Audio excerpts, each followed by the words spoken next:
ஒரு நாளைக்கு 2,60,000 பயணிகள் வந்து செல்லும் ஒரு விமான நிலையம் திடீரென முடங்கினால் என்னவாகும் என்பதை துபாய் தற்போது எதிர்கொண்டு வருகிறது. ஈரான் போர் சூழல் காரணமாக பல நாடுகளின் வான்வெளிகள் மூடப்பட்டன.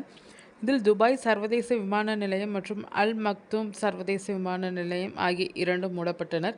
இதனால் உலகின் பரபரப்பான வான்வெளி மையங்களில் ஒன்றான துபாயின் நூற்றுக்கணக்கான விமானங்கள் ரத்து செய்யப்பட்டு வேறு பாதையில் திருப்பிவிடப்பட்டனர்.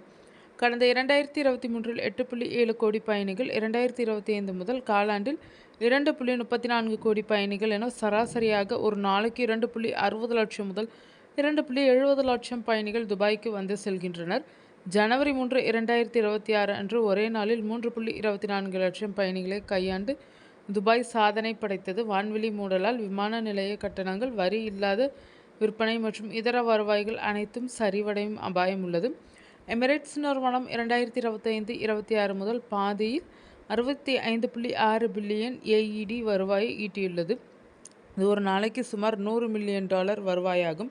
ஒரு நாள் முழு அடைப்பு ஏற்பட்டால் இந்த வருவாயில் பெரும் பகுதி பாதிக்கப்படும். இது எமிரேட்ஸ் மட்டுமின்றி ஃப்ளை துபாய் மற்றும் துபாயை ஒரு பாலமாக பயன்படுத்தும் 100க்கும் மேற்பட்ட வெளிநாட்டு விமான நிறுவனங்களையும் பாதிக்கிறது.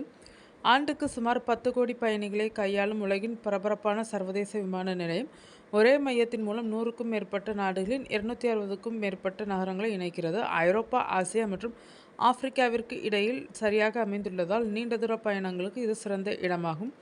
எமிரேட்ஸ் மற்றும் ஃப்ளை துபாய் ஆகியவற்றின் தாயகமாக இருந்து நேரடி விமான வசதி இல்லாத நகரங்களுக்கு இடையே இணைப்பை வழங்குகிறது. இந்தியா, ஐரோப்பா, இந்தியா, அமெரிக்கா மற்றும் ஆசியா, ஆப்பிரிக்கா இடையேயான போக்குவரத்திற்கு இது மிக முக்கியமான தளம்.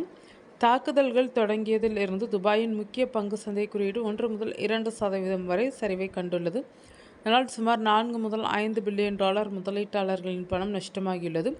தற்போதைக்கு இந்த சேதம் என்பது விமான கால அட்டவணைகளிலும் நிறுவனங்களின் நிதி அறிக்கைகளையும் அழுத்தத்தை ஏற்படுத்தி வருகிறது.